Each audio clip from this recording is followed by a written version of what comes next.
Hi friends, இன்றைக்கி நம்ம hotel ஸ்டைலில் எப்படி முட்டை குழம்பு வைக்கிறதுன்னு தான் பார்க்க போகிறோம்.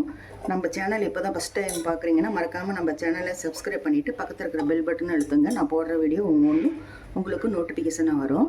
இப்போ பார்த்தீங்கன்னா ஒரு 7 முட்டை நான் குக்கரில் வச்சு ஒரே ஒரு விசில் வச்சு எடுத்துக்க போகிறேன். சிம்மில் வச்சு நீங்கள் வேக வச்சிங்கன்னா ஓரளவுக்கு நல்லா வந்துடும். அதிகமாக வச்சிங்கன்னா ஒவ்வொன்றும் உடஞ்சிரும்.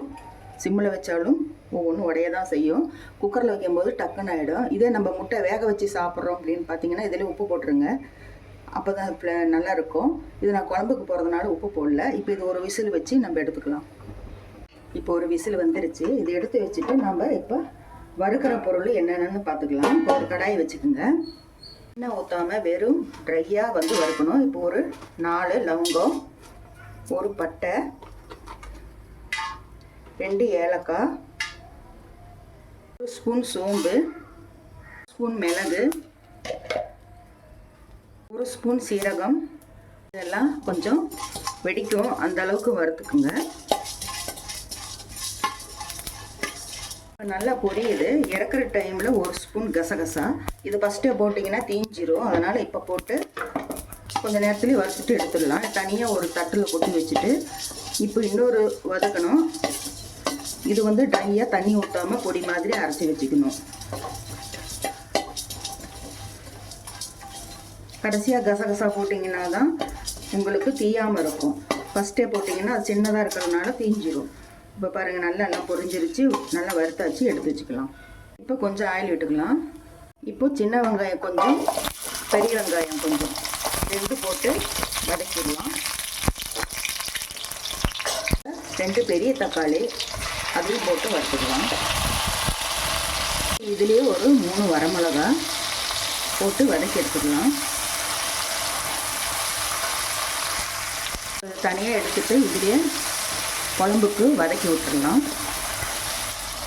இதுலேயே கொஞ்சம் ஆயில் விட்டுக்கலாம். இப்போ கொஞ்சம் கடுகு தும்பருப்பு போட்டுக்கலாம். இப்போ கொஞ்சம் ஒரு சின்ன பெரிய வெங்காயம் நறுக்கி வச்சுருக்கு, அதை போட்டுக்கலாம். கருவேப்பிலை. இப்போ ஒரு சின்ன தக்காளி, அதையும் போட்டு நல்லா வதக்கிக்கங்க. இப்போ 1 ஸ்பூன் இஞ்சி பூண்டு பேஸ்ட்டு போட்டுக்கலாம். பச்சை வாசனை போகிற வரைக்கும் நல்லா வதக்கி விட்டுக்கலாம். இப்போ கொஞ்சம் 1/4 டீஸ்பூன் மஞ்சத்தூள், 2 ஸ்பூன் குழம்புத்தூள். குழம்புத்தூள் எப்படி செய்கிறதுன்னு நம்ம சேனல் ஏற்கனவே போட்டிருக்கேன், மறக்காமல் பாருங்கள். அப்படி இல்லைன்னா நீங்கள் கொத்தமல்லி தூள் 2 ஸ்பூனு, மிளகாத்தூள் காரத்துக்கு ஏற்ப கொஞ்சம் கறி மசாலா சேர்த்துக்குங்க.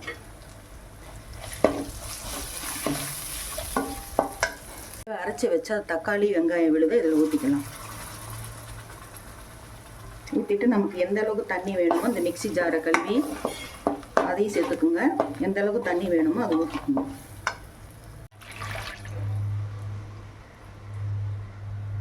தேவையான உப்பு போட்டு கொதிக்கட்டும். பச்சை வாசனை போகிற வரைக்கும் கொதிக்கட்டும். இன்னும் கொஞ்சம் தண்ணி விட்டுக்கலாம்.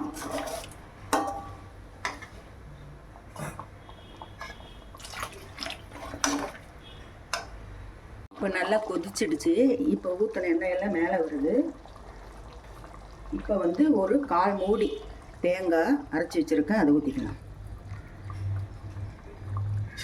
இன்னும் கொஞ்சம் நேரம் கொதிக்கட்டும். இன்னும் நல்லா எண்ணெயெல்லாம் மேலே மிதக்கிட்டு வரும். அதுக்குள்ளே நாம் முட்டையை உரித்து வச்சுக்கலாம். பாருங்கள், நல்லா கொதிச்சிடுச்சு. இப்போ எண்ணெயெல்லாம் மேலே மிதக்குது. இப்போ இந்த இடத்துல நாம் பொடி செஞ்சு வச்சா அந்த பொடியை போட்டுக்கலாம். போட்டிங்கன்னா இன்னும் கொஞ்சம் நேரம் விட்டிங்கன்னா அந்த எண்ணெயெல்லாம் மேலே மிதக்கும். இப்போ கொஞ்சம் நேரம் மூடி வச்சிடலாம். பாருங்கள், நல்லா எண்ணெய் மேலே மிதக்குது. இந்த டைமில் நாம் முட்டையை 2ஆக கீறி இதில் போட்டுடலாம். முட்டை பாருங்கள், இந்த மாதிரி கீறி வச்சுருக்கேன். போட்டுட்டு ஒரு 5 நிமிஷம் அப்படி சிம்மிலேயே இருக்கட்டும். அந்த ஃப்ளேவரெல்லாம் அதில் இறங்கும்.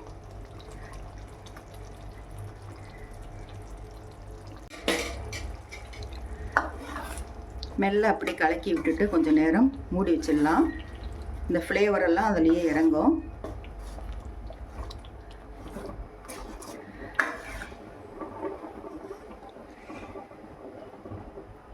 ஒரு 5 நிமிஷம் கழித்து பார்க்கலாம். பாருங்கள், அவ்வளோதான். இப்போ வந்து இறக்கிடலாம். இது மேலே கொஞ்சம் கொத்தமல்லி தழை தூவிட்டு அப்படியே இறக்க வேண்டியதுதான்.